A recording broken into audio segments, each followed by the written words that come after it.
नमस्कार दोस्तों, इस वीडियो में 69th बीपीएससी और बिहार दरोगा 2023 के लिए प्रैक्टिस सेट डिस्कस करेंगे। ये प्रैक्टिस सेट नंबर 2 है और इसमें टोटल आपके 150 प्रश्न हैं। आप लोग 150 में से कितने प्रश्न सही कर पाते हैं उसके बारे में कमेंट बॉक्स में बताइएगा। और आपको देखिए बता दें कि ये जो सेट है बहुत ही अच्छा सेट है। इसमें डिस्कशन आपको बहुत ही डिटेल से किया गया है। अगर आप इस वीडियो को ध्यान से देखते हैं तो आपको बहुत ही ज़्यादा एक्स्ट्रा इन्फॉर्मेशन मिलेगा। ठीक है, अगर वीडियो आप सभी को हेल्पफुल लगेगा तो चैनल को सब्सक्राइब कीजिएगा और वीडियो अपने दोस्तों में शेयर जरूर कीजिएगा।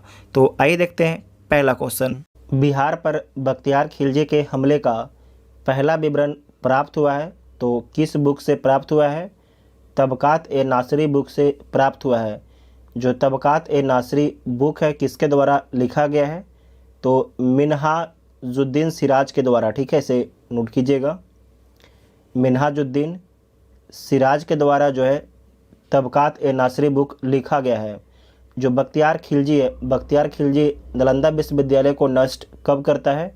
तो 1193 में नष्ट करता है। बिहार में 1857 के विद्रोह का नेतृत्व किसने किया था? तो कुंवर सिंह के द्वारा किया गया था। बिहार में 1857 के विद्रोह का नेतृत्व। बिहार प्रांतीय किसान सभा का गठन किसने किया? बिहार प्रांतीय किसान सभा का गठन किसके द्वारा किया गया है? तो स्वामी सहजानंद सरस्वती के द्वारा किया गया है। स्वामी सहजानंद सरस्वती के द्वारा किया गया है। और कब किया गया है? 1929 में किया गया है। कब किया गया है? 1929 में किया गया है। वर्ष 1939 में बिहार में अंबारी सत्याग्रह का नेतृत्व किसने किया था? तो किसके द्वारा किया गया था? बिहार में अंबारी सत्याग्रह का नेतृत्व राहुल सांकृत्यायन के द्वारा किया गया था। राहुल सांकृत्यायन के द्वारा किया गया था। 1830 के दशक में पटना नगर केंद्र था। तो पटना नगर किसका केंद्र था? बहावी आंदोलन का केंद्र था। जो बहावी आंदोलन है इसका प्रवर्तक कौन थे? तो अब्दुल वहाब थे। अब्दुल वहाब थे। जबकि भारत में बहावी आंदोलन के जन्मदाता कौन थे? इसे नोट कीजिएगा। तो भारत में जो है बहावी आंदोलन के जन्मदाता थे सैयद अहमद। कौन थे? सैयद अहमद थे। इसे नोट कर लीजिएगा, वेरी वेरी इंपॉर्टेंट है। नेक्स्ट पॉइंट है, हड़प्पन संस्कृति के संदर्भ में शैलकृत स्थापत्य के प्रमाण कहाँ से मिले हैं? तो कहाँ से मिला है? धौलावीरा से मिला है। कहाँ से मिला है? धौलावीरा से मिला है। धौलावीरा किस राज्य में स्थित है? तो धौलावीरा गुजरात राज्य में स्थित है। और आपको याद रखना है कि वाटर मैनेजमेंट के लिए प्रसिद्ध था धौलावीरा। कालीबंगा किस राज्य में है? तो कालीबंगा जो है राजस्थान राज्य में है। और किस लिए प्रसिद्ध है? तो जोता हुआ खेत के लिए प्रसिद्ध है कालीबंगा। ठीक है, इसे नोट कर लीजिएगा। और लोथल भी जो आपका है ये गुजरात में स्थित है। क्षणिकवाद का प्रतिपादन किसने किया? क्षणिकवाद का जो है प्रतिपादन किसके द्वारा किया गया है? तो बौद्ध धर्म के द्वारा जो है क्षणिकवाद का प्रतिपादन किया गया है। कुरुसपाल शिलालेख में किस राजा के बारे में जानकारी मिलता है? तो इसमें जो है सोमेश्वर प्रथम के बारे में जानकारी मिलता है। इसे दोबारा देखिएगा। कुरुसपाल शिलालेख में किस राजा के बारे में जानकारी मिलता है? तो सोमेश्वर प्रथम के बारे में जानकारी मिलता है। निम्नलिखित में से किस अधिवेशन में कांग्रेस ने पहली बार भारतीय रियासतों के प्रति अपनी नीति घोषित की थी? तो किस अधिवेशन में घोषित की थी? तो नागपुर अधिवेशन 1920 में घोषित की थी। और जो रियासत हैं उनको क्या बोला गया था? उनको बोला गया था कि आप जो जनता हैं, जो प्रजा हैं, उनके लिए उत्तरदायी सरकार की स्थापना कीजिए। निम्नलिखित में से किसकी तुलना मैकियावेली के प्रिंस से की जा सकती है? तो किसकी तुलना? कौटिल्य का जो अर्थशास्त्र बुक है इसकी तुलना मैकियावेली के प्रिंस से की जा सकती है। साथ ही आपसे पूछा जाता है कि जो अर्थशास्त्र बुक है कौटिल्य का, इसमें किस सब्जेक्ट का संकलन है? तो आपको नोट करना है राजनीतिक शास्त्र का संकलन है। जो अर्थशास्त्र बुक है इसमें राजनीतिक शास्त्र के विषय के बारे में चर्चा किया गया है। प्रसिद्ध कवि अमीर खुसरो निम्नलिखित में से किस बादशाह के दरबार से संबंध थे? मतलब जो अमीर खुसरो हैं ये किस शासक के दरबार में रहते हैं? जो ऑप्शन दिया गया है तो आपको नोट करना है गयासुद्दीन बलबन के दरबार में रहते थे। अमीर खुसरो के बारे में याद रखना है कि ये 7 शासकों के दरबार में रहते हैं, मतलब कि 7 शासक अपने सामने इन्होंने चेंज होते हुए देखा है। तो नोट कर लीजिएगा एक बार। पहला कौन थे? बलबन। दूसरा कैकुबाद। तीसरा जलालुद्दीन। चौथा अलाउद्दीन। पाँचवा मुबारक शाह। छठा गयासुद्दीन तुगलक। और 7वां मोहम्मद बिन तुगलक। ठीक है, मोहम्मद बिन तुगलक के शासनकाल में ही जो है अमीर खुसरो जी की मौत होती है। नेक्स्ट पॉइंट है ईस्ट इंडिया कंपनी का राजदूत राज्यों से सहायक संधि करने का मुख्य उद्देश्य क्या था? वेरी वेरी इंपॉर्टेंट पॉइंट है, सारे ऑप्शन को आप लोग ध्यान से पढ़िए कि जो ईस्ट इंडिया कंपनी का राजपूत राज्यों से सहायक संधि करने का मुख्य उद्देश्य क्या था, इसके पीछे मुख्य कारण क्या था? तो इसका पीछे जो मुख्य कारण था अंग्रेज़ों की प्रभुसत्ता स्थापित करना। ठीक है, जो अंग्रेज हैं उनकी प्रभुसत्ता स्थापित करना इसका मेन उद्देश्य था। नेक्स्ट पॉइंट है सिंधु सभ्यता के बारे में निम्नलिखित में से कौन सा कथन आपके गलत है? तो देख लीजिए, सारे कथन को पढ़ लीजिए और इसमें से कौन सा जो आपके कथन है वो गलत है। तो देख लीजिए, नगरों में नालियों की सुदृढ़ व्यवस्था थी, तो बिल्कुल ठीक है। व्यापार और वाणिज्य उन्नत दशा में था, ये भी ठीक है। मातृ देवी की उपासना की जाती थी, ये भी ठीक है। लोग लोहे से परिचित थे, तो ये आपकी गलत बात है। जो हड़प्पा वासी थे ये लोहे से परिचित नहीं थे। आपको याद रखना है कि जो हड़प्पा सभ्यता है कांस युगीन सभ्यता है। ठीक है, कांस युगीन सभ्यता है, तो डी आपका इसका राइट आंसर हो जाएगा, क्योंकि आपके डी जो है गलत है। नेक्स्ट है चंदहुदड़ो के उत्खनन का निर्देशन किया था। जो चंदहुदड़ो है उसके उत्खनन का निर्देशन किसके द्वारा किया गया था? तो J.H. मैके के द्वारा किया गया था। J.H. मैके के द्वारा किया गया था। ऋग्वैदिक धर्म था, जो ऋग्वैदिक धर्म था बहुदेववादी, एकेश्वरवादी और अद्वैतवादी भी था। इसका मतलब है कि एक से अधिक ऑप्शन आपका ठीक हो जाएगा, तो ई इसका राइट आंसर हो जाएगा। नेक्स्ट पॉइंट है नवनालंदा महाविहार। नवनालंदा महाविहार किसके लिए विख्यात है? तो किसके लिए विख्यात है? पाली अनुसंधान संस्थान के लिए विख्यात है नवनालंदा महाविहार। ठीक है, तो सी इसका राइट आंसर हो जाएगा। नेक्स्ट पॉइंट है हेलियोडोरस का बेस नगर अभिलेख संदर्भित करता है। तो किसे संदर्भित करता है? आप सभी लोग एक बार सारे ऑप्शन को ध्यान से पढ़ लीजिए। तो किसे संदर्भित करता है?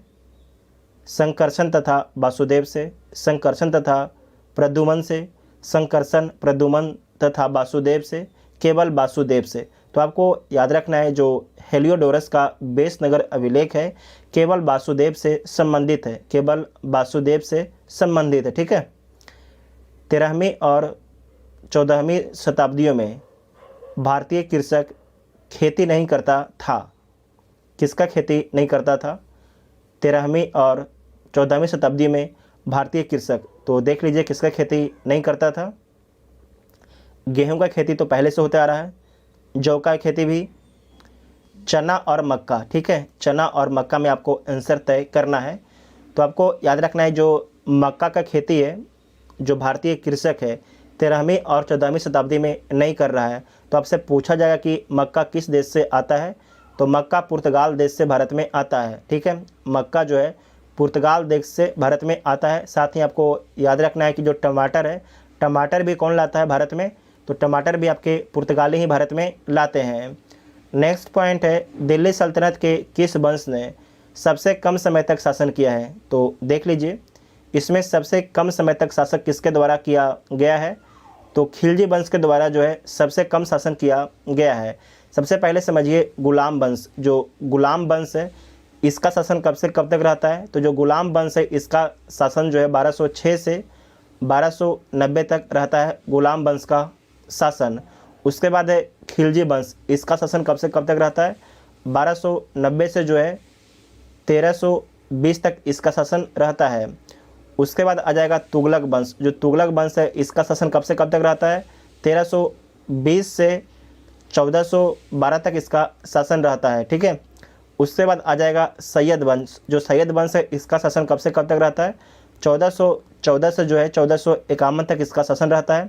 उसके बाद है लोधी वंश, इसका शासन कब से कब तक रहता है? तो 1451 से जो है 1526 तक, आपको याद है पानीपत का प्रथम युद्ध तक। तो इतना आपको याद में रखना है।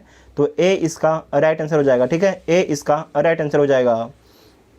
नेक्स्ट पॉइंट है कि मुझे विश्वास है कि कांग्रेस अपने विनाश की तरफ जा रही है और मेरी यह बड़ी इच्छा भारत में रहती होगी कि इसके शांति प्रिय निर्धन के लिए इसका सहायक बनूं। यह किसने लिखा है? यह किसका कथन था? तो आपको याद रखना ये कथन किसका था? ये कथन था लॉर्ड कर्जन का। किसका कथन था? लॉर्ड कर्जन का ये कथन था। Very very important. और साथ ही आपको याद रखना है कि जो बंगाल विभाजन है 1905 में किसके शासनकाल में होता है? तो लॉर्ड कर्जन के शासनकाल में होता है। जो विश्वविद्यालय अधिनियम जो है लॉर्ड कर्जन के शासनकाल में ही आता है। जो कांग्रेस की स्थापना कब होती है? तो 1885 में होती है। और इस समय भारत का वायसराय कौन है? तो डफरिन भारत का वायसराय है। ठीक है, हर्षवर्धन का बहनोई ग्रहबर्मन कहाँ का शासक था? तो जो हर्षवर्धन का बहनोई है ग्रहबर्मन, ये आपके कन्नौज का शासक था। जो ग्रहबर्मन है इसका संबंध किस वंश से था? तो इसका संबंध जो है मौखरी वंश से था। इसका संबंध जो है मौखरी वंश से था। निम्नलिखित में से किसने तमिल कृति भारतम की रचना की है? भारतम की रचना किसके द्वारा किया गया है? तो किया गया है पेरुदेव नार के द्वारा। पेरुदेव नार के द्वारा किया गया है। निम्नलिखित में से किस दर्शन के अंतर्गत प्रति समुत्पाद का सिद्धांत आता है? किस दर्शन के अंतर्गत जो है प्रति समुत्पाद का सिद्धांत आता है? तो किस दर्शन के अंतर्गत आता है? तो बौद्ध दर्शन के अंतर्गत में आता है। ठीक है, बौद्ध दर्शन के अंतर्गत में आता है। निम्नलिखित में से कौन सा शासक जो है कुतुब मीनार के निर्माण से संबंधित है? तो कुतुब मीनार का निर्माण जो है किसके द्वारा शुरू किया गया था? तो कुतुबुद्दीन ऐबक के द्वारा शुरू किया गया था। और पूरा किसके द्वारा करवाया गया था? तो इल्तुतमिश के द्वारा पूरा करवाया गया था। ठीक है, शुरू कौन करता है? कुतुबुद्दीन ऐबक शुरू करता है और इल्तुतमिश इसे जो है पूरा करवाता है। बाद में फिरोज शाह तुगलक जो है इसे मरम्मत भी करवाता है। तो एक से अधिक ऑप्शन आपका ठीक इसमें हो जाएगा। नेक्स्ट पॉइंट है निम्नलिखित में से गुप्तकालीन सिक्कों से संबंधित कौन सा कथन आपके सही नहीं है? तो इसमें से देख लीजिए कौन सा कथन आपके सही नहीं है, मतलब कि आपको गलत कथन को ढूंढना है। तो ढूंढ लीजिए। गुप्त राजाओं ने बड़ी संख्या में सोने के सिक्के जारी किए जो दिनार कहलाते थे। तो बिल्कुल ठीक है। चंद्रगुप्त द्वितीय, कुमारगुप्त प्रथम, स्कंदगुप्त तथा बुधगुप्त ने चांदी के सिक्के जारी किए। तो ये भी ठीक है। जो चंद्रगुप्त द्वितीय है, कुमारगुप्त प्रथम, स्कंदगुप्त तथा जो बुधगुप्त है इसने चांदी के सिक्के जारी किया है। बिल्कुल ठीक है। सिक्के के अग्रभाग पर राजाओं की आकृति उकेरी गई है तथा पृष्ठभाग पर देव प्रतिमाओं की। तो ये भी कथन ठीक है। गुप्त राजाओं द्वारा जारी किए गए सबसे अधिक सिक्के तांबे के थे। तो ये आपके कथन गलत हो जाएगा। सबसे अधिक जो जारी किया गया सिक्का था वो सोने का था। किसका था? सोने का था। तो डी ऑप्शन आपका गलत हो जाएगा और डी ही इसका राइट आंसर हो जाएगा। नेक्स्ट पॉइंट है इब्न बतूता इनमें से किस दिल्ली सुल्तान के दूत के रूप में चीन गया था? बहुत ही इंपॉर्टेंट है। तो आपको याद रखना है कि जो इब्न बतूता है ये कहाँ का यात्री है? तो ये मोरक्को का यात्री है। कहाँ का यात्री है? मोरक्को का यात्री है। ठीक है, और ये किसके दरबार में रहता है? तो मोहम्मद बिन तुगलक के दरबार में आता है और मोहम्मद बिन तुगलक के दूत के रूप में जो है ये चीन का दौरा करता है। तो बी ऑप्शन आपका ठीक हो जाएगा। सूची 1 को सूची 2 के साथ सम्मिलित करना है तो सम्मिलित कर लीजिए। एक साइड पद है, दूसरे साइड आपके प्रभारी है। अमीर ए कोही जो है कृषि का कमान अधिकारी था। अमीर ए आखुर ये घोड़े का कमान अधिकारी था। बरीद क्या है? तो बरीद खुफिया अधिकारी है। दबीर क्या है? तो सचिव है। तो 3 4 1 2 3 4 1 2 किस में है? तो डी में है। तो डी इसका राइट आंसर हो जाएगा। नेक्स्ट पॉइंट है अमुक्त मालयाद किसकी प्रसिद्ध कृति है? जो अमुक्त माल्याद बुक है किसके द्वारा लिखा गया है? तो कृष्ण देव राय के द्वारा लिखा गया है, कृष्ण देव राय के द्वारा लिखा गया है। बिहार शरीफ की पहाड़ी पर स्थित मकबरा किस प्रशासक का है? बहुत ही इंपॉर्टेंट प्रश्न है। बिहार शरीफ के पहाड़ी पर, जो बिहार शरीफ है वहाँ पर पहाड़ी है, ठीक है, तो पहाड़ी पर स्थित मकबरा किस प्रशासक का है? तो मलिक इब्राहिम का है। किसका है? मलिक इब्राहिम का है। हल्दी घाटी के युद्ध में महाराणा प्रताप की राजपूत सेना का सेनापति कौन था? बहुत ही अच्छा प्रश्न है और बार बार लगभग सभी एग्जाम में प्रश्न पूछा जाता है। तो सबसे पहले तो जो हल्दी घाटी का युद्ध है ये कब होता है? तो 1576 में होता है। 1576 में जो है हल्दी घाटी का युद्ध होता है और इसका नेतृत्व किसके द्वारा किया गया है? तो मुगल सेना का नेतृत्व जो है मानसी और आसफ खां के द्वारा किया गया है, जबकि जो महाराणा प्रताप हैं इनकी सेना का नेतृत्व किसके द्वारा किया गया था? तो हकीम खां सुर के द्वारा किया गया था, हकीम खां सुर के द्वारा किया गया था। वर्ष 1829 में अंग्रेजों के विरुद्ध खासी जनजाति के विद्रोह का नेतृत्व किसने किया? तो किसके द्वारा किया गया था? ये नेतृत्व किया गया था तिरोत सिंह के द्वारा किया गया था। किसके द्वारा? तिरोत सिंह के द्वारा ये नेतृत्व किया गया था। कहीं कहीं पर आपको तीरथ सिंह भी लिखा हुआ मिलेगा तो वो भी ठीक है, ठीक है, तीरथ सिंह, तो ये भी आपका ठीक ही रहेगा। नेक्स्ट पॉइंट है, निम्नलिखित में से कौन सा कथन जो है सही सुमेलित नहीं है? इसमें से देख लीजिए कौन सा कथन जो इसमें सही सुमेलित नहीं है। यंग बंगाल आंदोलन, हेनरी बिबियन डेरेजियो, तो ठीक बात है। बहिष्कृत हितकारिणी सभा, इसकी स्थापना ज्योतिबा फुले के द्वारा किया गया था, तो ये गलत है। इसकी स्थापना जो है भीमराव अंबेडकर के द्वारा किया गया था। और कब किया गया था? 1924 में किया गया था। ये बीपीएससी के द्वारा पूछा भी गया है। थियोसॉफिकल सोसाइटी की स्थापना कर्नल आलकाट के द्वारा किया गया, बिल्कुल ठीक है। उसके बाद है United patriotic association, United patriotic association, इसकी स्थापना जो है सैयद अहमद खान के द्वारा किया गया है, तो ये भी कथन ठीक है। तो गलत केवल कौन हो जाएगा? बी ऑप्शन आपका जो है केवल गलत हो जाएगा और बी ही आपका आंसर हो जाएगा। निम्नलिखित अधिनियमों में से किसके द्वारा भारत परिषद इंडियन काउंसिल को समाप्त किया गया? तो किसके द्वारा जो है भारत परिषद इंडियन काउंसिल को समाप्त किया गया था? तो इंडियन काउंसिल को समाप्त किया गया था भारत सरकार अधिनियम 1935 के द्वारा, भारत सरकार अधिनियम 1935 के द्वारा। तो सी इसका राइट आंसर हो जाएगा, ठीक है। नेक्स्ट है, बिहार में 3 कठिया प्रथा किस क्षेत्र में प्रचलित थी? 3 कठिया प्रथा में क्या होता है कि जैसे कि 20 कट्ठा खेत था और 20 में से 3 कट्ठा खेत पर जो है नील की खेती करना था। तो ये पूछा जा रहा है कि जो बिहार में 3 कठिया प्रथा किस क्षेत्र में प्रचलित था? तो चंपारण के क्षेत्र में प्रसिद्ध था। तो सी इसका राइट आंसर हो जाएगा। और आपको याद रखना है कि जो चंपारण आंदोलन है इससे राजकुमार शुक्ल और महात्मा गांधी का संबंध है, इसे नोट कर लीजिएगा, आपसे एग्जाम में पूछा जाता है। सविनय अवज्ञा आंदोलन के दौरान सरोजिनी नायडू ने कहां पर नमक डिपो पर धावा बोलने के लिए सत्याग्रहियों का नेतृत्व किया? बहुत ही अच्छा सवाल है। सविनय अवज्ञा आंदोलन के दौरान जो है सरोजिनी नायडू ने कहां पर नमक डिपो पर धावा बोलने के लिए सत्याग्रहियों का नेतृत्व किया था? तो कहां पर किया था? धरासना में किया था। कहां पर किया था? धरासना बम्बई में किया था। तो बी इसका राइट आंसर हो जाएगा। आपसे अगर पूछा जाता है कि 1925 में कांग्रेस के प्रथम भारतीय महिला अध्यक्ष कौन बनती हैं? तो सरोजिनी नायडू बनती हैं। और 1917 में कौन बनती हैं? तो एनी बेसेंट बनती हैं। कहाँ पर बनती हैं? कलकत्ता में बनती हैं। जबकि सरोजिनी नायडू जो है ये कहाँ पर बनती हैं? कानपुर में बनती है। इसे नोट कर लीजिएगा, वेरी वेरी इंपॉर्टेंट पॉइंट है। वर्ष 1813 के चार्टर एक्ट से भारत में अंग्रेजी नीति में किस क्षेत्र में मौलिक परिवर्तन आया? बहुत ही अच्छा सवाल है। वर्ष 1813 के चार्टर एक्ट से भारत में अंग्रेजी नीति में किस क्षेत्र में मौलिक परिवर्तन आया? तो शिक्षा के क्षेत्र में मौलिक परिवर्तन आया। और 1813 के चार्टर एक्ट के माध्यम से बताया गया कि शिक्षा पर जो है 1 लाख रुपये खर्च किया जाएगा। शिक्षा पर जो है 1 लाख रुपये खर्च किया जाएगा, इसे नोट कर लीजिएगा। नेक्स्ट पॉइंट है, रहनुमाई माझदायन सभा से संबंधित व्यक्ति में से कौन एक नहीं है? रहनुमाई माझदायन सभा से संबंधित व्यक्ति में से कौन एक सम्मिलित नहीं है? तो देख लीजिए,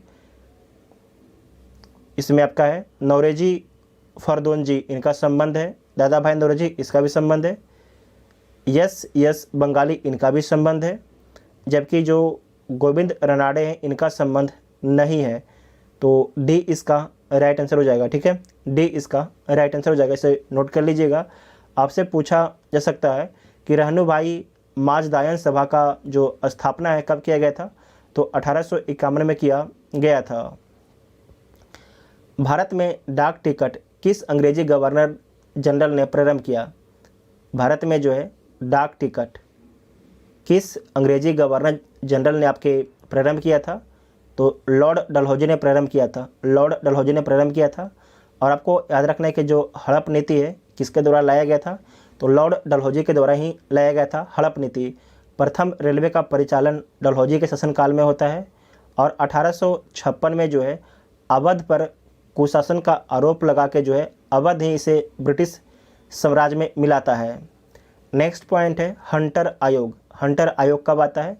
तो 1882 में आता है और इसका संबंध शिक्षा से है। ठीक है, तो हंटर आयोग का मुख्य उद्देश्य था, जो हंटर आयोग था इसका मुख्य उद्देश्य क्या था?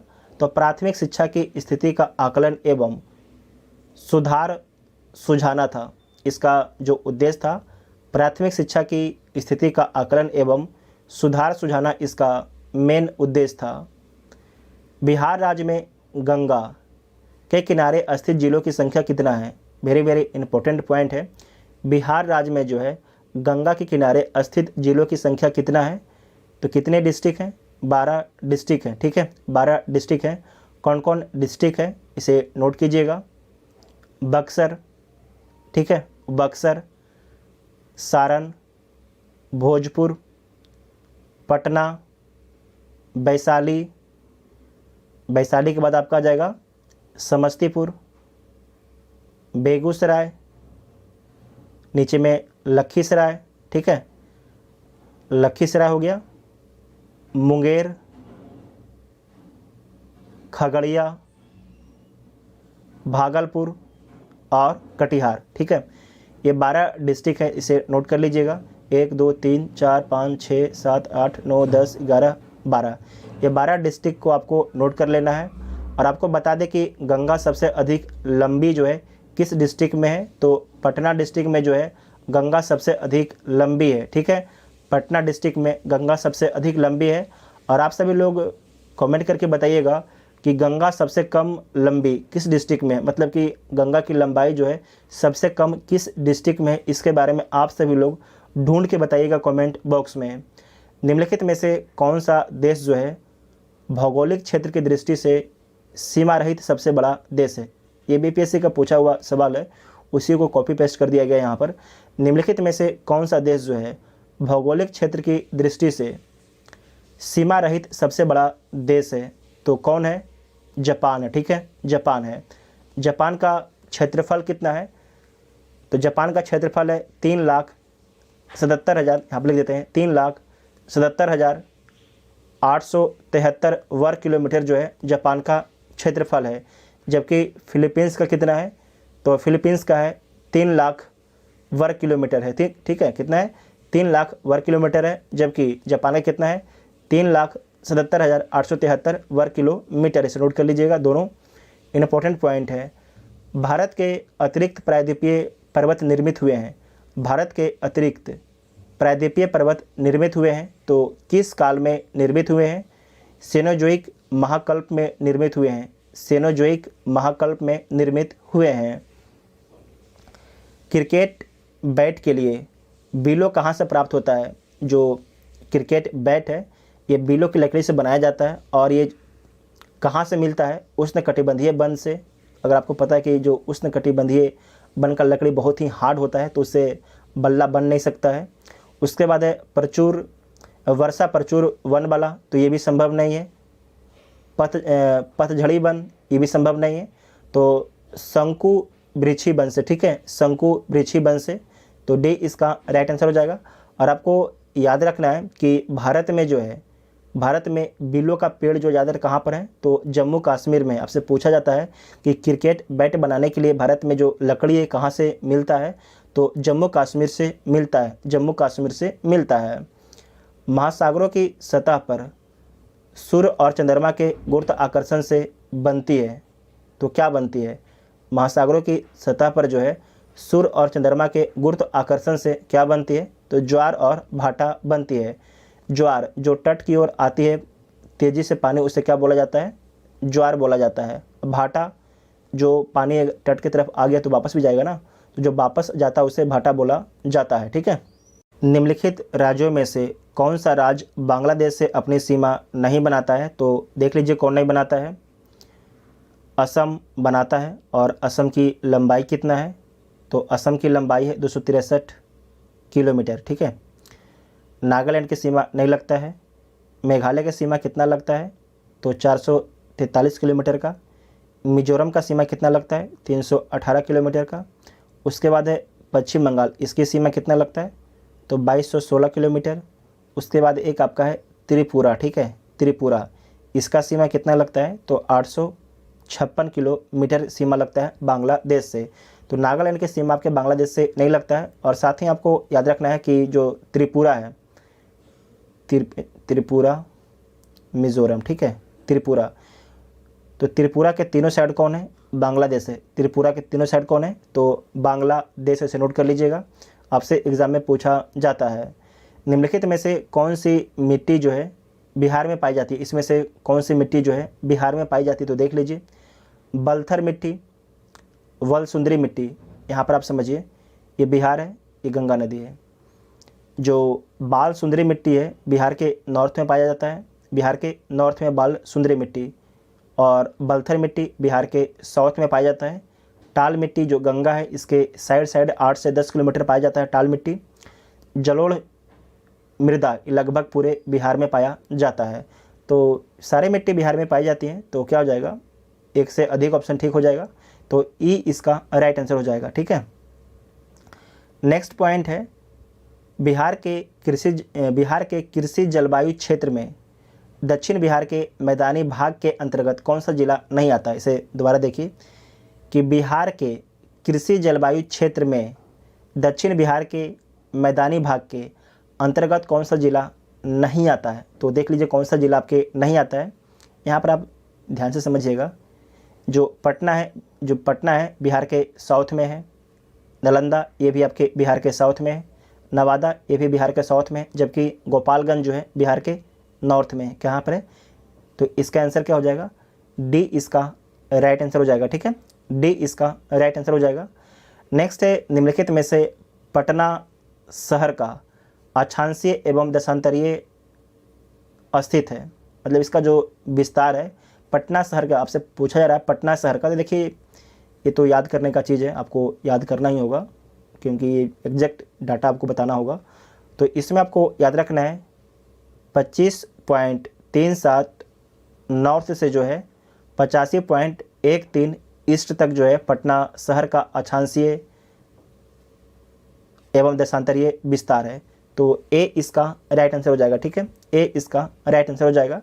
नेक्स्ट है, निम्नलिखित में गलत जोड़े का चुनाव करना है। इसमें से देख लीजिए कौन सा जो जोड़ा है गलत सुमेलित है। भीम बांध वन्यजीव अभयारण्य कहाँ पर है? मुंगेर में, आप सभी को पता भी है। वाल्मीकि राष्ट्रीय उद्यान पश्चिम बंगाल में, ये भी ठीक है। राजगीर पक्षी विहार, ये पटना में होगा, नाम से लग रहा है राजगीर, तो कहाँ पर होगा? ये आपके नालंदा डिस्ट्रिक्ट में। कहाँ पर है? नालंदा डिस्ट्रिक्ट में है। उसके बाद है नकटी बांध पक्षी विहार, ये कहाँ पर है? तो जम्मू में, आप सभी को पता है। तो इसमें गलत जोड़ा कौन हो गया? सी गलत जोड़ा हो गया, तो सी इसका राइट आंसर हो जाएगा। जो क्वार्ट्ज खनिज है बिहार के किस जिले में पाया जाता है? तो क्वार्ट्ज खनिज जो है बिहार के, यहाँ पर देख लीजिए, बिहार के जमुई, भागलपुर, मुंगेर और नालंदा डिस्ट्रिक्ट में जो है क्वार्ट्ज पाया जाता है। तो ए ऑप्शन आपका ठीक हो जाएगा। और इसका इस्तेमाल कहाँ पर होता है?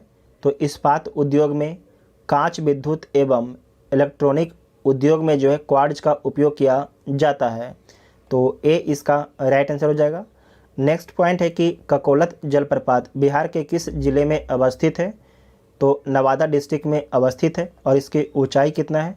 तो 47 मीटर है। अगर फीट में पूछा जाएगा तो 160 फीट है। ठीक है, 160 फीट है। निम्नलिखित नगरों में अलकनंदा एवं भागीरथी कहाँ मिलकर गंगा नदी बनती है? तो कहाँ पर मिलकर जो है गंगा नदी बनती है? तो देवप्रयाग में मिलकर जो है देवप्रयाग में मिलकर गंगा नदी बनती है। और आपको याद रखना है कि जो हरिद्वार है, हरिद्वार के बाद जो गंगा नदी है मैदान में प्रवेश करती है, इसे नोट कर लीजिएगा, वेरी वेरी इंपॉर्टेंट पॉइंट है। किस देश में भारत के एक नए वाणिज्यिक दूतावास खोलने को मंजूरी मिली है? तो कहाँ पर मिला है? मालदीव में मिला है। मालदीव के कहाँ पर मिला है? तो मालदीव के अड्डू में मिला है। ठीक है, मालदीव के अड्डू में मिला है। कोपेन के जलवायु वर्गीकरण के अनुसार उत्तर बिहार की जलवायु किससे प्रदर्शित की जा सकती है? उत्तर बिहार की जलवायु जो है किससे प्रदर्शित की जा सकती है? तो CWA से प्रदर्शित की जा सकती है। डुगोंग, जिसे समुद्री गाय बोला जाता है, तो डुगोंग जो है किस जैव मंडल संरक्षण क्षेत्र का प्रमुख जीव है? तो मन्नार की खाड़ी का। ठीक है, मन्नार की खाड़ी का। तो बी इसका राइट आंसर हो जाएगा। नेक्स्ट पॉइंट है धूमकेतु किसके इर्द गिर्द परिक्रमा करते हैं? जो धूमकेतु होते हैं किसके इर्द गिर्द परिक्रमा करते हैं? तो सूरज के जो है इर्द गिर्द परिक्रमा करते हैं। तो सी इसका राइट आंसर हो जाएगा। ठीक है, सी इसका राइट आंसर हो जाएगा। भारत के पश्चिमी तटीय मैदान के उत्तरी भाग को जिस अन्य नाम से जाना जाता है वह है, तो वह क्या है? यहाँ पर आप मैप में समझिए, ये भारत के प्रायद्वीपीय भाग का मैप है और आपके पश्चिमी तट है और ये अपने पूर्वी तट है। ठीक है, तो क्वेश्चन क्या पूछ रहा है कि भारत के पश्चिमी तटीय मैदान के उत्तरी भाग को क्या बोला जाता है? तो उत्तरी भाग को कोंकण तट बोला जाता है। जो उत्तरी भाग है इसे कोंकण तट बोला जाता है, जबकि जो दक्षिणी भाग है, ठीक है, इसे क्या बोला जाता है? तो इसे मालाबार तट बोला जाता है। जबकि आपको याद रखना है कि पूर्वी तटीय मैदान के उत्तरी भाग को किस अन्य नाम से जाना जाता है? तो उत्तरी सरकार के नाम से जाना जाता है। फिर से बोलते हैं, जो पूर्वी तटीय मैदान के उत्तरी भाग है इसे किस नाम से जाना जाता है? तो इसे उत्तरी सरकार तट के नाम से जाना जाता है। जबकि जो पश्चिम तटीय मैदान के दक्षिणी भाग है इसे किस नाम से जाना जाता है? तो इसे कोरोमंडल तट के नाम से जाना जाता है। कोरोमंडल तट के नाम से जाना जाता है, इसे नोट कर लीजिएगा, आपके एग्जाम के लिए महत्वपूर्ण है। नीचे दिए गए नदियों पर विचार कीजिए तथा बताइए कि इनमें से कौन सी नदी जो है अपने मुहाने पर डेल्टा नहीं बनाती है। तो आपको एक बात बता देते हैं कि जो भी नदी जो है बंगाल की खाड़ी की ओर गिरती है वो डेल्टा का निर्माण करती है, और जो अरब सागर में गिरती है वो डेल्टा का निर्माण सब नदी नहीं करती है। ठीक है, जैसे कि नर्मदा ताप्ती जो है डेल्टा का निर्माण नहीं करती है। तो यहाँ पर देख लीजिए उदाहरण में क्या क्या दिया गया है। महानदी, जो महानदी है ये कहाँ पर बहती है? उड़ीसा में बहती है, और आपको याद है कि हीराकुंड बांध इसी पर है। उसके बाद है गोदावरी नदी, ये भी आपके बंगाल की खाड़ी में गिरती है। और उसके बाद है कावेरी, कावेरी नीचे है कावेरी। तो आपको याद रखना है, क्या बताएं कि जो बंगाल की खाड़ी में नदियाँ गिरती है वो डेल्टा का निर्माण करती है। इसका मतलब तीनों जो है डेल्टा का निर्माण करती है। तो 1 2 3 हो जाएगा, 1 2 3। ठीक है, और एक कृष्णा भी है, एक आपकी कृष्णा भी है बीच में। ठीक है, तो कृष्णा है, तो कृष्णा भी आपके डेल्टा का निर्माण करती है। इसका मतलब चारों जो नदियां हैं ये डेल्टा का निर्माण करती हैं। तो 1 2 3 4 किसी में है? नहीं है। तो क्या हो जाएगा? ई इसका राइट आंसर हो जाएगा। ई इसका राइट आंसर हो जाएगा। महानदी, गोदावरी, कृष्णा, कावेरी ये सारे डेल्टा का निर्माण करती हैं। नेक्स्ट पॉइंट है निम्नलिखित में से कौन सा देश जो है अदन की खाड़ी से घिरा हुआ है? कौन सा जो देश आपका है अदन की खाड़ी से घिरा हुआ है? तो देख लीजिए ओमान। ओमान क्या है? ओमान आपके ऊपर में है, तो ये आपके अदन की खाड़ी यहाँ पर है। ठीक है, ये आपके रेड सी है और ऊपर में आपके ओमान है, तो ये तो घिरा हुआ नहीं है। उसके बाद येमन, येमन आपका है, ये आपका येमन है। उसके बाद सोमालिया, यहाँ पर आपके सोमालिया है। आप लोग सोमालिया के डाकू के बारे में सुने भी होंगे। तो इसका मतलब कि ए जो ऑप्शन है गलत हो जाएगा और 2 और 3 हो जाएगा। तो डी इसका राइट आंसर हो जाएगा। ठीक है, डी इसका राइट आंसर हो जाएगा। समझ गए ना आप लोग ने, मैप में देख लीजिएगा आप लोग। नेक्स्ट पॉइंट है, निम्नलिखित में से किस देश की सीमा जो है काला सागर से लगती है। लगातार चर्चा में था तो इसीलिए पूछा गया है कि निम्नलिखित में से किस देश की सीमा जो है काला सागर से लगती है। इसमें से देख लीजिए किस देश की सीमा जो है काला सागर से लगती है। रोमानिया, जो रोमानिया देश है इसकी सीमा काला सागर से लगती है। बिल्कुल ठीक है, आप लोगों ने सुन भी रहा होगा। उसके बाद यूक्रेन, यूक्रेन की सीमा भी आप लोग जान रहे हैं कि यूक्रेन भी काला सागर से लगता है। तंजानिया, तंजानिया तो भाई अफ्रीका का देश है तो ये कहाँ से लगेगा, तो तंजानिया वाला गलत, इसमें 300 काट दीजिए तो पहला कट गया, ये सी वाला कट गया। उसके बाद जर्मनी, जर्मनी का सीमा कहाँ लगता है, तो ये आपके अटलांटिक महासागर में जर्मनी का सीमा लगता है। ठीक है, बड़े में बोल रहे हैं तो ये भी गलत हो जाएगा। इसका मतलब क्या हो जाएगा, 1 और 2, तो ए इसका राइट आंसर हो जाएगा। लेकिन आपको तो जानना है भाई कि काला सागर से किस किस देश की सीमा लगती है, आपसे पूछा जा सकता है बाद में, तो नोट कर लीजिएगा नाम। पहला रोमानिया देख चुके हैं, दूसरा बुल्गारिया, तीसरा यूक्रेन, चौथा रूस। ठीक है, चौथा रूस, पाँचवा जॉर्जिया, छठा तुर्की, छठा आपके टर्की। तो ये 6 देश की सीमा जो है ब्लैक सी से लगते हैं। और आप सभी को कमेंट बॉक्स में बताना है कि जो कैरेस्पियन सी है इससे सीमा किस किस देश का लगता है। आप सभी लोग कैरेस्पियन सी के बारे में कमेंट बॉक्स में लिखिएगा। जब आप लोग सब सवाल पूछते हैं तो कमेंट बॉक्स में लिखा कीजिए। देखिए अगर लिखिएगा भाई तो आपको जो भी अगर पॉइंट आपने कमेंट बॉक्स में लिख दिया वो समझिए आपकी ज़िंदगी भर के लिए आपके दिमाग में सेव हो गया है। तो आप लोग लिखा कीजिए, लिखने में आपका हाथ दर्द नहीं कर जाएगा। ठीक है, लिखा कीजिए। नेक्स्ट है कि सर सी वी रमन को भौतिकी का नोबेल पुरस्कार प्राप्त हुआ था। कब प्राप्त हुआ था, तो 1930 में मिला था। कब मिला था, 1930 में मिला था। और आपको याद रखना है कि रविन्द्रनाथ ठाकुर को कब मिला था, रविन्द्रनाथ ठाकुर को तो 1913 में मिला था। हरगोविंद खुराना को कब मिला था चिकित्सा के क्षेत्र में, तो 1968 में मिला था। और जो आपके रविन्द्रनाथ ठाकुर हैं इनको 1913 में जो है साहित्य के क्षेत्र में मिला था। उसके बाद जो कैलाश सत्यार्थी आपको पता होगा मलाला यूसुफजई के साथ में मिला था। कब मिला था, 2014 में मिला था। और इनको शांति के क्षेत्र में दिया गया था। ठीक है, शांति के क्षेत्र में दिया गया था। और जो अमर्त्य सेन है इन्हें भी अर्थशास्त्र के क्षेत्र में नोबेल पुरस्कार मिला है। और कब मिला है, तो 1998 में मिला है, 1998 में मिला है। उसके बाद है अभिजीत बनर्जी, जो लेटेस्ट हैं अभिजीत बनर्जी, इन्हें अर्थशास्त्र के क्षेत्र में मिला है। और कब मिला है, 2019 में मिला है। इसे नोट कर लीजिएगा, वेरी इंपॉर्टेंट है। निम्न में से किसका पीएच मान जो है 7 है, ये बीपीएससी का पूछा हुआ सवाल है। किसका पीएच मान 7 है, जो शुद्ध पानी होता है उसका पीएच मान 7 होता है। साथ ही जो उदासीन विलयन होता है उसका भी पीएच मान 7 होता है। इसका मतलब एक से अधिक ऑप्शन आपका ठीक हो जाएगा, तो ई इसका राइट आंसर हो जाएगा। ठीक है, नेक्स्ट है टेफ्लॉन, निम्नलिखित में से किस एक का बहुलक है। जो टेफ्लॉन है किसका एक बहुलक है, पॉलीटेट्रा फ्लोरोएथिलीन का एक बहुलक है टेफ्लॉन। इसे नोट कीजिएगा, वेरी इंपॉर्टेंट पॉइंट है। नेक्स्ट है, निम्नलिखित में से किस युग में सही सुमेल है, मतलब कि इसमें से कौन आपके सही सुमेलित है, देख लीजिए। विटामिन B1 संतरा, विटामिन डी कॉड यकृत तेल, विटामिन ई गेहूं अंकुर तेल, विटामिन के एल्फाल्फा। तो ये भी कथन आपका ठीक है, सारे कथन आपके इसमें ठीक है। तो ए इसका राइट आंसर हो जाएगा, क्योंकि इसमें से सारे जो जितने भी 4 को दिया गया ना ABCD, ये सारे क्या है, सुम्मिलित है। नेक्स्ट है, पौधे में सौर ऊर्जा ATP में बदलता है। पौधे में जो है सौर ऊर्जा को ATP में कौन बदलता है, तो क्लोरोप्लास्ट बदलता है। कौन बदलता है, क्लोरोप्लास्ट बदलता है। माइटोकॉन्ड्रिया आपको याद रखना है, जो ह्यूमन बॉडी है उसमें माइटोकॉन्ड्रिया को पावर हाउस बोला जाता है। ठीक है, क्या बोला जाता है, पावर हाउस बोला जाता है। जो ग्लूकोज का सूत्र है, जो ग्लूकोज है उसका सूत्र क्या है, C6H12 और O6, ये ग्लूकोज का सूत्र है। निम्नलिखित में से कौन एक वायुमंडल के ओजोन परत की मोटाई नापने वाली इकाई है तो कौन है?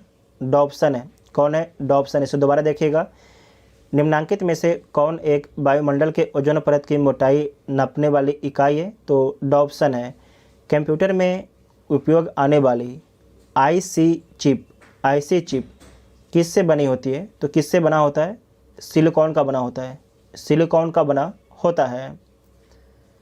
परमाणु जिनमें प्रोटॉन की संख्या समान परंतु न्यूट्रॉनों की संख्या भिन्न भिन्न रहती है क्या कहलाते हैं? इसे क्या बोला जाता है? तो इसे आइसोटोप्स बोला जाता है। इसे जो है आइसोटोप्स बोला जाता है, समस्थानिक बोला जाता है। हमारे तंत्र में अधिकतम एटीपी अणुओं को उत्पन्न करने वाला पद है। वेरी वेरी इंपॉर्टेंट पॉइंट है, आप सभी लोग सोच के इसका आंसर बताइए। हमारे तंत्र में अधिकतम एटीपी अणुओं को उत्पन्न करने वाला पद है तो कौन उत्पन्न करता है? क्रेब्स चक्र। कौन उत्पन्न करता है? क्रेब्स चक्र। ठीक है, जो क्रेब्स चक्र है ये कहाँ पर चलता है? तो माइटोकॉन्ड्रिया में। नोट कीजिएगा, क्रेब्स चक्र कहाँ पर चलता है? तो माइटोकॉन्ड्रिया में चलता है। निम्नलिखित में से कौन सही सम्मिलित नहीं है? तो देख लीजिए, इसमें देखिए जो आनुवांशिक रोग है ये 6 रोग से नहीं होता है तो किससे होता है? माइक्रोबैक्टीरियम ट्यूबरकुलोसिस नामक जीवाणु से होता है। तो बाकी ए सी डी आपके सही है और बी वाला आपके सही नहीं है, तो बी इसका राइट आंसर हो जाएगा। 6 रोग से आपको याद रखना है, मनुष्य का फेफड़ा लंग्स आपके प्रभावित होता है। नेक्स्ट पॉइंट है, द्रव अवस्था में परिवर्तित हुए बिना ठोस अवस्था से सीधे गैस एवं वापस ठोस में बदलने की प्रक्रिया कहलाती है तो इसे क्या बोला जाता है? तो इसे ऊर्ध्वपातन बोला जाता है। इसे ऊर्ध्वपातन बोला जाता है। जैसे कि आप कपूर को देखे होंगे, किस अभिक्रिया में जो है पदार्थ का उपचयन ऑक्सीडेशन तब होता है जब उसमें, बहुत ही अच्छा प्रश्न, इसे सावधानी से आंसर दीजिएगा आप लोग, कि किसी अभिक्रिया में पदार्थ का उपचयन ऑक्सीडेशन तब होता है तब उसमें ऑक्सीजन का ह्रास या हाइड्रोजन की वृद्धि होती है। ऑक्सीजन की वृद्धि या हाइड्रोजन का ह्रास होता है। तो इसमें जो सेकेंड वाला ऑप्शन है ये आपके ठीक हो जाएगा। बाकी आप लोग सारे ऑप्शन को पढ़ सकते हैं। स्टेनलेस स्टील बनाने में लोहे के साथ किस धातु को मिलाया जाता है? कार्बन और क्रोमियम को मिलाया जाता है। सबसे अधिक क्रोमियम, उसके बाद कार्बन को मिलाया जाता है। तो एक से अधिक ऑप्शन आपका ठीक हो जाएगा, तो ई इसका राइट आंसर हो जाएगा। यूरिया में नाइट्रोजन की मात्रा कितने प्रतिशत होती है? यूरिया में जो है नाइट्रोजन की मात्रा कितने प्रतिशत होती है? तो 46% होती है। 46% होती है। निम्नलिखित में से 2 तंत्रिका कोशिकाओं के मध्य खाली स्थान संज्ञा है तो किसका संज्ञा है? तो सिनेप्स का संज्ञा है। सिनेप्स का संज्ञा है। निम्नलिखित में से पादप हार्मोन नहीं है, इसमें से देखिए कौन आपके पादप हार्मोन नहीं है? इसमें से कौन सा जो हार्मोन है ये पौधे से नहीं निकलता है? ऑक्सिन, जिब्रेलिन, साइटोकाइनिन, ये तीनों जो है पादप हार्मोन है, जबकि एड्रेनलिन ये आपके मनुष्य से निकलता है और इसे लड़ो या मरो हार्मोन, लड़ो या उड़ो हार्मोन भी बोला इसे जाता, किसे? एड्रेनलिन को। ठीक है, लड़ो और उड़ो हार्मोन भी बोला जाता है, किसे? एड्रेनलिन को बोला जाता है। निम्नलिखित में से पूर्ण रुद्र भवन के उदाहरण कौन है? तो इसमें हाइड्रा और प्लेनेरिया है। ये होता क्या है पूर्ण रुद्र भवन? तो यहाँ पर समझिए कि कोई एक जीव है और अपने कई भागों में टूट के जो है कई जीव का जन्म देता है, उसे क्या बोला जाता है? पूर्ण रुद्र भवन बोला जाता है। इसमें हाइड्रा और प्लेनेरिया भी आता है। तो इसका मतलब है कि एक से अधिक ऑप्शन आपका ठीक हो गया है। निम्नलिखित में से कौन जो है मानव में मादा जनन तंत्र का भाग नहीं है? इसमें से कौन जो है मानव में मादा जनन तंत्र का भाग नहीं है? अंडाशय है, गर्भाशय है, डिंब वाहिनी भी है, जबकि जो शुक्र वाहिनी है ये पुरुष का है। ठीक है, ये महिला का नहीं है। तो सी इसका राइट आंसर हो जाएगा। पीतल एक मिश्र धातु है। जो पीतल है किसका एक मिश्र धातु है? तो तांबा एवं जस्ता का है। किसका है? तांबा तथा जस्ता का जो है पीतल एक मिश्र धातु है। ठीक है,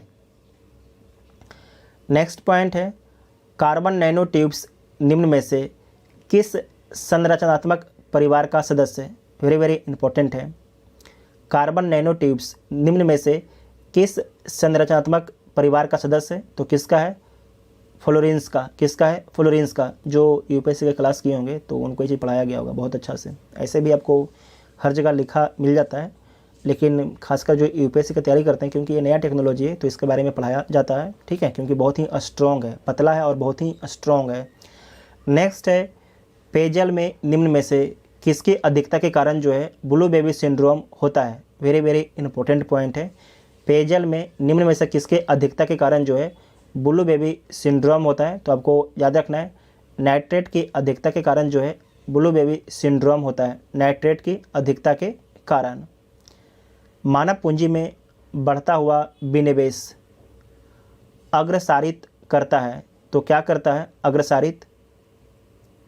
संसाधनों का समुचित उपयोग, उत्पादकता में वृद्धि, कुशलता में वृद्धि, रोजगार के अवसरों में वृद्धि।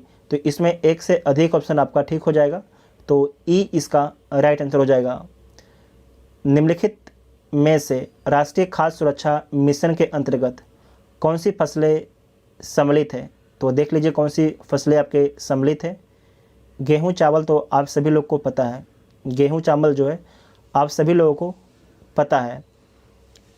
गेहूं चावल, बाजरा, बाजरा नहीं, मक्का ये भी नहीं, उसके बाद है गेहूं सस्ते अनाज ये भी नहीं, तो गेहूं चावल एवं दालें, ठीक है, गेहूं चावल एवं दालें या कोई मोटा अनाज, तो डी इसका राइट आंसर हो जाएगा।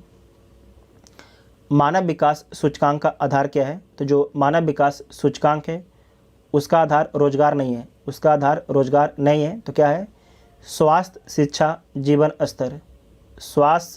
स्वास्थ्य, शिक्षा और जीवन स्तर है, तो सी इसका राइट आंसर हो जाएगा।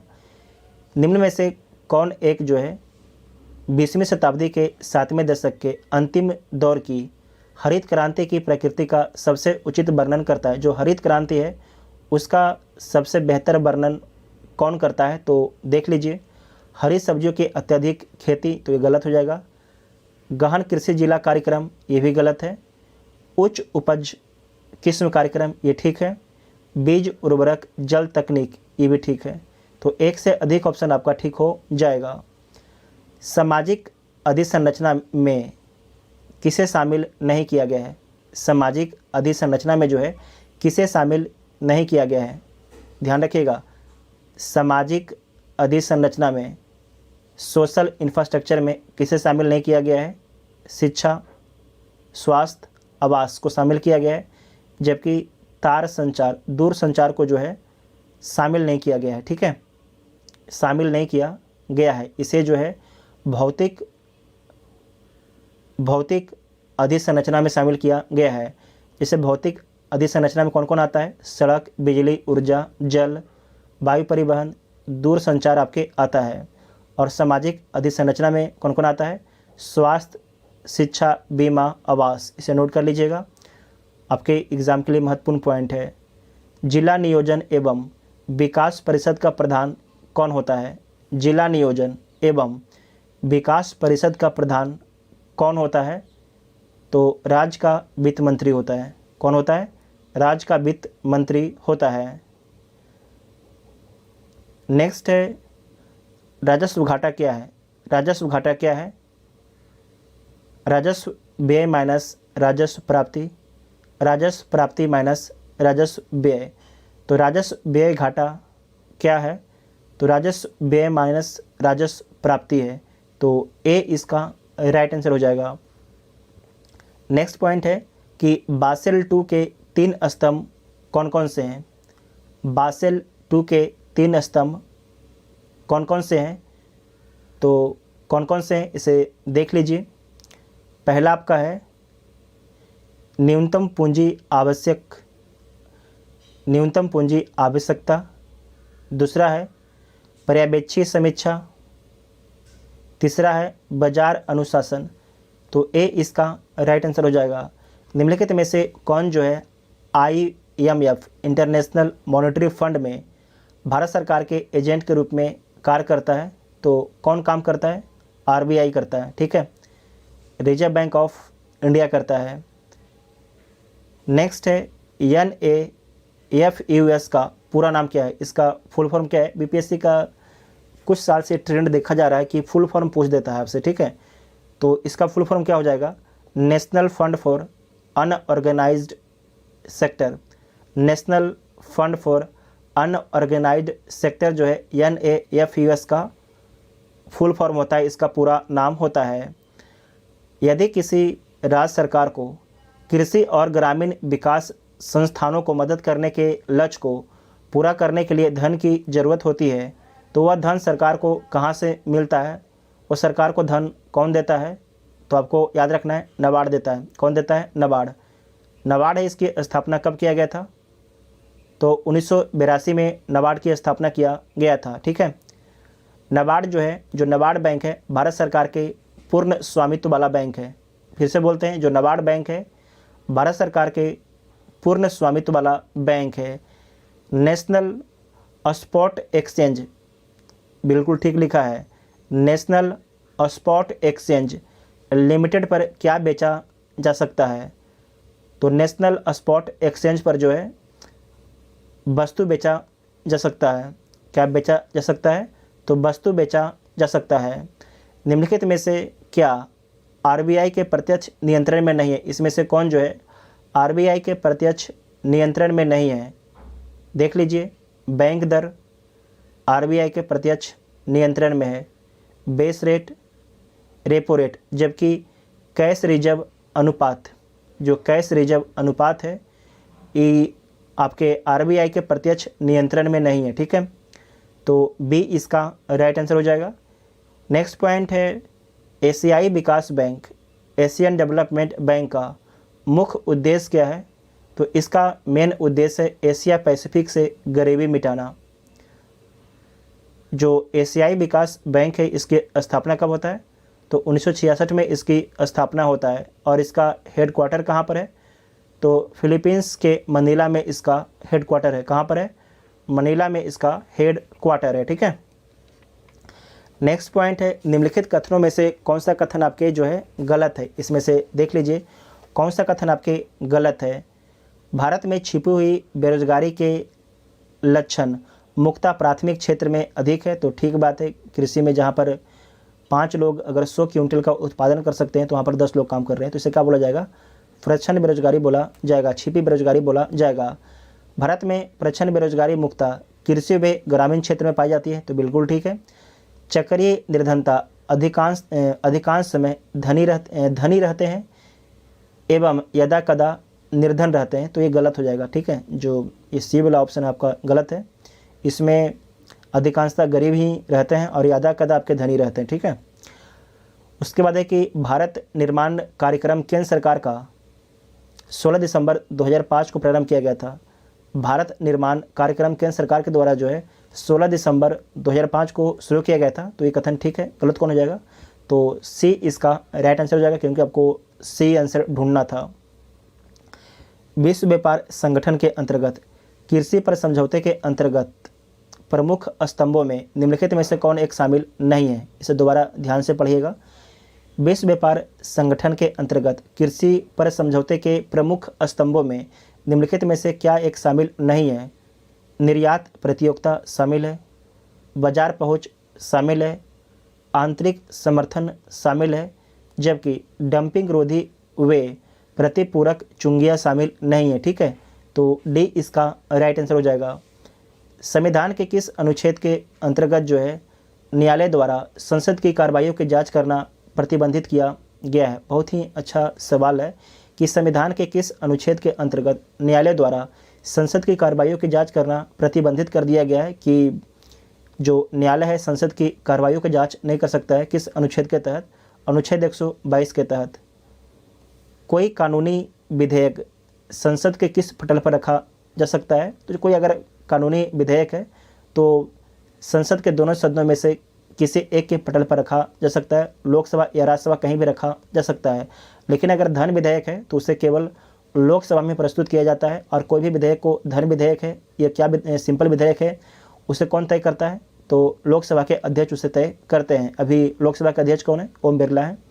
संविधान में किस अनुच्छेद में वयस्क मताधिकार को मान्यता दी गई है? तो अनुच्छेद 326 में, अनुच्छेद 326 में। तो सी इसका राइट आंसर हो जाएगा। उच्चतम न्यायालय की व्यवस्था अनुसार निजी भवनों के ऊपर राष्ट्रीय झंडे को फहराना खाली स्थान के तहत एक नागरिक का मौलिक अधिकार है। तो संविधान के अनुच्छेद 19(1)(a) के तहत, ठीक है। तो बी इसका राइट आंसर हो जाएगा। नेक्स्ट पॉइंट है कि भारत का कार्यपालिका अध्यक्ष, एग्जीक्यूटिव हेड कौन है? भारत का जो है कार्यपालिका एग्जीक्यूटिव हेड कौन है? तो भारत के राष्ट्रपति हैं, भारत के राष्ट्रपति हैं। जबकि गवर्नमेंट का कौन होते हैं? तो भारत के प्रधानमंत्री होते हैं। पंचायती राज प्रणाली किस सूची में है? जो पंचायती राज प्रणाली है इसका संबंध राज सूची से है। पंचायती राज प्रणाली को कब जोड़ा गया था? तो 73वां संविधान संशोधन अधिनियम 1992 के द्वारा जोड़ा गया था। और कब लागू हुआ था? तो 1993 में लागू हुआ था। इसे नोट कर लीजिएगा, वेरी वेरी इंपॉर्टेंट है। भारत के राष्ट्रपति का रिक्त स्थान कितने समय में भर लिया जाना चाहिए?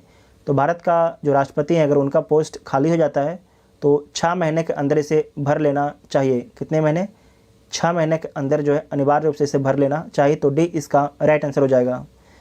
संविधान के अनुच्छेद 74(a) के अनुसार राष्ट्रपति को सहायता और सलाह देने के लिए एक मंत्री परिषद होगा, जिसका प्रमुख कौन होगा? तो जिसका प्रमुख भारत के प्रधानमंत्री होंगे। कौन होंगे? भारत के प्रधानमंत्री जिसका प्रमुख होंगे। निम्नलिखित में से कौन भारत के उपराष्ट्रपति के निर्वाचन में भाग लेता है? अच्छा सवाल है। भारत के उपराष्ट्रपति के निर्वाचन में कौन लोग भाग लेता है?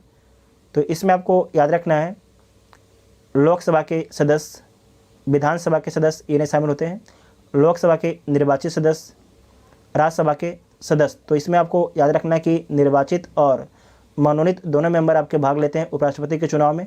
तो 1 और 4 हो जाएगा। 1 और 4 किस में है? तो डी इसका राइट आंसर हो जाएगा, ठीक है। डी इसका राइट आंसर हो जाएगा। सॉरी, सी, डी बोल रहे हैं, सी इसका राइट आंसर हो जाएगा। नेक्स्ट है निम्नलिखित में से 17वीं लोकसभा के अध्यक्ष कौन है? तो ये आपको बता चुके हैं कौन है। ओम बिरला जो है 17वीं लोकसभा के अध्यक्ष हैं।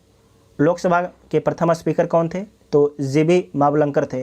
प्रथम महिला कौन है स्पीकर? तो मीरा कुमार है। मीरा कुमार का संबंध बिहार से है। साथ ही आपको याद रखना है P.A. संगमा के बारे में याद रखिएगा। इनसे भी आपसे क्वेश्चन पूछा जा सकता है कि जनजातीय, आपसे पूछा जाएगा कि प्रथम जनजातीय लोकसभा के अध्यक्ष कौन है? तो P.A. संगमा है। P.A. संगमा, इसे नोट कर लीजिएगा, आपके एग्ज़ाम के लिए महत्वपूर्ण है। किस अनुच्छेद के तहत जो है राज्यपाल को सहायता और सलाह देने के लिए मंत्रिपरिषद का प्रावधान है? किस अनुच्छेद में जो है राज्यपाल को सहायता और सलाह देने के लिए एक मंत्री परिषद का प्रावधान किया गया है? तो अनुच्छेद 163 में किया गया है। निम्नलिखित में से असत जो विकल्प है उसको आपको चयन करना है और चयन कर लीजिए गलत कथन को। उच्च न्यायालय के न्यायाधीश की नियुक्ति राष्ट्रपति करता है। उच्च न्यायालय के न्यायाधीश की नियुक्ति राष्ट्रपति करता है। तो बिल्कुल ठीक है। उच्च न्यायालय के न्यायाधीश 62 वर्ष की आयु तक अपने पद धारण करते हैं, ये भी ठीक है। उच्च न्यायालय के न्यायाधीश मुख्य न्यायाधीश को संबोधित अपना हस्ताक्षर सहित लेख द्वारा पद त्याग कर सकते हैं, तो गलत है, राष्ट्रपति को देना होता है। उसके बाद है कि उच्च न्यायालय के न्यायाधीश को राष्ट्रपति के आदेश से पद से हटा सकता है, तो ये भी कथन आपके गलत है। तो इसका मतलब सही कौन हो जाएगा? ए और बी आपके सही हो जाएगा। तो एक से अधिक ऑप्शन आपका ठीक हो जाएगा, ठीक। Women's under 90 T20 world cup 2023 का खिताब किसने जीता है? तो भारत देश के द्वारा जीता गया है। भारत देश के द्वारा जीता गया है। 28 जनवरी को लाल लाजपत राय की कौन सी जयंती मनाई गई? 28 जनवरी को लाल लाजपत राय की जो है कौन सी जयंती मनाई गई है? तो आपको याद रखना है 158वीं जयंती मनाई गई है। 158वीं जयंती मनाई गई है। ICC पुरस्कार 2022 में किसे वर्ष की सर्वश्रेष्ठ महिला क्रिकेटर का पुरस्कार मिला है? तो महिला में मिला है नेट सीबर को मिला है। इनका संबंध इंग्लैंड देश से है। ICC पुरस्कार 2022 में किसे वर्ष का सर्वश्रेष्ठ पुरुष क्रिकेटर का पुरस्कार मिला है? तो पुरुष में मिला है बाबर आजम को, ठीक है, बाबर आजम को मिला है। और साथ ही आपको ध्यान रखना है कि एक दिवसीय क्रिकेट का भी जो अवार्ड है ये बाबर आजम को मिला है, जबकि T20 का अवार्ड जो है भारत के सूर्य कुमार यादव को दिया गया है। हाल ही में कौन सा देश agriculture innovation mission for climate पहल में शामिल हुआ है? तो कौन सा देश शामिल हुआ है? अपना देश भारत शामिल हुआ है। किस भारतीय अमेरिकी ने हाल ही में अमेरिकी राष्ट्रपति चुनाव के लिए अपनी उम्मीदवारी पेश की है? तो किसके द्वारा पेश किया गया है, उनका नाम क्या है? तो उनका नाम है विवेक रामास्वामी, उनका नाम है विवेक रामास्वामी, उनका नाम है। जातिगत भेदभाव पर रोक लगाने वाला पहला अमेरिकी शहर कौन बन गया है? तो सिएटल शहर बन गया है, सिएटल शहर बन गया है। IPL के लिए सनराइजर्स हैदराबाद ने किसे कप्तान नियुक्त किया है? तो एडेन माकरम को नियुक्त किया है, एडेन माकरम को नियुक्त किया है। किस प्रदेश में फ्रोजन लेक हाफ मैराथन का आयोजन किया गया है? तो लद्दाख में आयोजित किया गया है। लद्दाख एक केंद्र शासित प्रदेश है, लद्दाख एक केंद्र शासित प्रदेश है। BCCI ने महिला प्रीमियम लीग के टाइटल स्पॉन्सर किसे चुना है? तो टाटा ग्रुप को चुना है, टाटा ग्रुप को चुना है। भारतीय रेलवे ने हाल ही में किस राज्य में सभी ब्रॉड गेज रूट का विद्युतीकरण पूरा किया है? तो किस राज्य में पूरा किया है? उत्तर प्रदेश राज्य में पूरा किया है, ठीक है, उत्तर प्रदेश राज्य में पूरा किया है। तो डी इसका राइट आंसर हो जाएगा। दादा साहेब फाल्के अंतर्राष्ट्रीय फिल्म समारोह 2023 में किस फिल्म को फिल्म ऑफ द ईयर चुना गया है? तो RRR मूवी को चुना गया है, RRR मूवी को चुना गया है, जिसके डायरेक्टर राजा मौली जिसके डायरेक्टर हैं। Badminton Asia mixed team championship का कांस्य पदक किसने जीता है? तो किसके द्वारा जीता गया है? तो कांस्य पदक जो है भारत देश के द्वारा जीता गया है। भारत उज्बेकिस्तान द्विवार्षिक सैन्य प्रशिक्षण अभ्यास डस्टलिक 2023 का आयोजन किस राज्य में किया गया है? तो उत्तराखंड राज्य में किया गया है, उत्तराखंड राज्य में किया गया है। किस देश को संयुक्त राष्ट्र सामाजिक विकास आयोग के 62वें सत्र के अध्यक्ष के रूप में चुना गया है? तो किसे चुना गया है? भारत देश को चुना गया है। इसे दोबारा ध्यान से पढ़िएगा। किस देश को संयुक्त राष्ट्र सामाजिक विकास आयोग के 62वें सत्र के अध्यक्ष के रूप में चुना गया है? तो भारत देश को चुना गया है। AICTE किसके साथ मिलकर राष्ट्रीय स्तर के हैकथॉन कवच 2023 का शुभारंभ किया है? तो पुलिस अनुसंधान और विकास ब्यूरो के साथ में मिलकर। इसका फुल फॉर्म क्या होता है? तो all India council for technical education इसका फुल फॉर्म होता है। हाल ही में UIDAI द्वारा जारी आर्टिफिशियल इंटेलिजेंस चैटबॉट का नाम क्या है? तो इसका नाम है आधार मित्र। क्या नाम है? आधार मित्र नाम है। भारत के किस टेक स्टार्टअप ने एरो इंडिया 2023 शो में सौर संचालित ड्रोन जिसका नाम है सूरज का अनावरण किया है? तो किसके द्वारा किया गया है? गरुड़ एरोस्पेस के द्वारा किया गया है। भारत के पहला ChatGPT संचालित आर्टिफिशियल इंटेलिजेंस चैटबॉट लेक्सी को किस फिनटेक कंपनी ने लॉन्च किया है? तो किसके द्वारा लॉन्च किया गया है?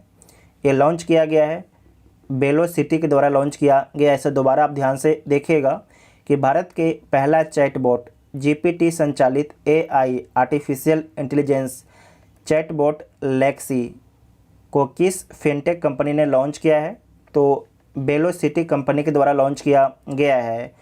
PM मोदी ने किस राज्य में जल जन अभियान का उद्घाटन किया है? तो किस राज्य में किया है? राजस्थान राज्य में किया है।